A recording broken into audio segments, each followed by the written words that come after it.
राज्य मंत्रिमंडळाची आज महत्त्वाची बैठक आहे। राज्यातल्या पीक पाण्याचा आढावा या बैठकीमध्ये घेतला जाणार आहे। शेतकरी कर्जमाफीवर चर्चा होण्याची शक्यता आहे, तर राज्यातील विद्यार्थी आंदोलनावर सुद्धा चर्चा होणार असल्याचं कळतंय। निश्चितच हा मुद्दा अत्यंत महत्त्वाचा आहे, देशपातळीवरचा मुद्दा। मात्र काल राज्यामध्ये अनेक ठिकाणी आंदोलनं झालेली आहेत, वेगवेगळ्या जिल्ह्यांमध्ये आंदोलनं आपण पाहिलेली आहेत। त्यामुळे आज आता राज्य मंत्रिमंडळाच्या बैठकीमध्ये या आंदोलनांवर सुद्धा चर्चा होईल अशी एक शक्यता वर्तवण्यात येते। आणि या संदर्भात आणखी सविस्तर माहिती जाणून घेऊया। आमच्या प्रतिनिधी सीमा आढे आपल्याबरोबर जोडल्या गेल्यात। सीमा, आज राज्य मंत्रिमंडळाची महत्त्वाची बैठक आहे।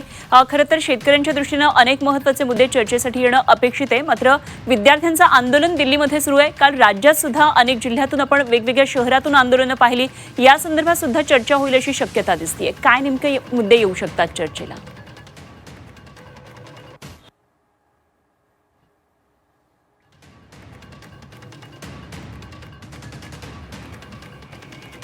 विषय हे आज चर्चेले जाऊ शकतात।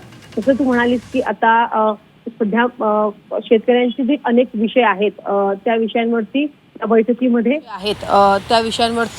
बैठकीमध्ये चर्चा होईल। त्यामध्ये सगळ्यात महत्त्वाचं म्हणजे कर्जमाफी तर सरकारने जाहीर केलेलीच आहे आणि त्या संदर्भात अनेक वेळा सरकारकडनंच भाष्य करण्यात आलेलं आहे। मात्र विरोधकांकडनं जी मागणी केली जात होती की लवकरात लवकर कर्जमाफी झाली पाहिजे आणि त्याचा लाभ लवकरात लवकर शेतकऱ्यांपर्यंत पोहोचला पाहिजे, त्या संदर्भात आज मंत्रिमंडळाच्या बैठकीमध्ये चर्चा होईल। सोबतच अनेक भागांमध्ये अतिवृष्टी झालेली आहे, तर काही भागांमध्ये अजूनही पावसाची प्रतीक्षा शेतकरी करत आहे। त्यामुळे पेरणी संदर्भात सरकारने आतापर्यंत शेतकऱ्यांना आवाहन केलेलं होतं की पावसाचा अंदाज घेऊनच पेरणीला सुरुवात करा। त्यामुळे त्याचाही आढावा आज या बैठकीमध्ये घेतला जाईल। पीक पाण्याचा आढावा आजच्या या बैठकीमध्ये घेतला जाईल आणि सोबतच मागील अनेक दिवसांपासून ज्या आंदोलनाची चर्चा जंतर मंतरवरती सुरू असलेल्या आंदोलनाची चर्चा होती, मोठ्या प्रमाणात त्या ठिकाणी तरुणांनी काल आंदोलन केलं आणि याचे पडसाद राज्यभरामध्ये आणि मुंबईमध्ये सुद्धा पडल्याचं आपल्याला पाहायला मिळालं। महाराष्ट्रामध्ये सोनम वांगचुक यांच्या आंदोलनाला जोरदार पाठिंबा मिळाला आणि काल चैत्यभूमी इथे या संपूर्ण परिसरामध्ये विद्यार्थ्यांनी तरुणांनी 3 तास आंदोलन केलेलं होतं।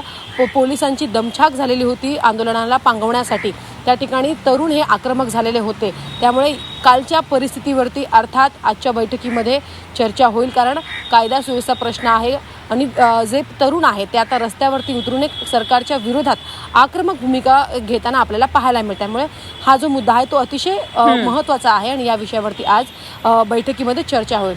सोबतच दुसरा महत्त्वाचा मुद्दा म्हणजे राष्ट्रीय अन्न सुरक्षा कायद्यासंदर्भात देखील आज एक महत्त्वाचा निर्णय आणि एक महत्त्वाचा प्रस्ताव जो आहे तो मंजुरीसाठी ठेवला जाणार आहे। तो म्हणजे राष्ट्रीय अन्न सुरक्षा कायद्याची अंमलबजावणी 2014 पासून झालेली आहे आणि तेव्हा राज्याची लोकसंख्या ही 11 कोटी होती। त्यामुळे आतापर्यंत लोकसंख्या वाढलेली आहे, लोकांची आर्थिक परिस्थिती सुद्धा बदललेली आहे। त्यामुळे या कायद्याअंतर्गत येणाऱ्या लाभार्थ्यांची संख्या आणि उत्पन्न वाढी संदर्भात आज एक महत्त्वाचा निर्णय आणि एक महत्त्वाचा प्रस्ताव जो आहे तो बैठकीमध्ये ठेवला जाईल आणि तो डांगे समितीचा अहवाल आहे, तो अहवाल आज मंजूर करण्यात येईल। त्यामुळे सगळ्या घडामोडींकडे लक्ष आहे आणि आजच्या बैठकीमध्ये वेगळे काय विषय चर्चेले जातात, काय महत्त्वाचे निर्णय घेतले जातात हे पाहणं महत्त्वाचं असेल। निश्चितच या सर्व मुद्द्यांवर लक्ष ठेवून राहा सीमा। वेळोवेळी चर्चा करूया, आणखी अपडेट जाणून घेत राहू। तुर्तास धन्यवाद। सीमा आढे आमच्या प्रतिनिधी आपल्याबरोबर होत्या।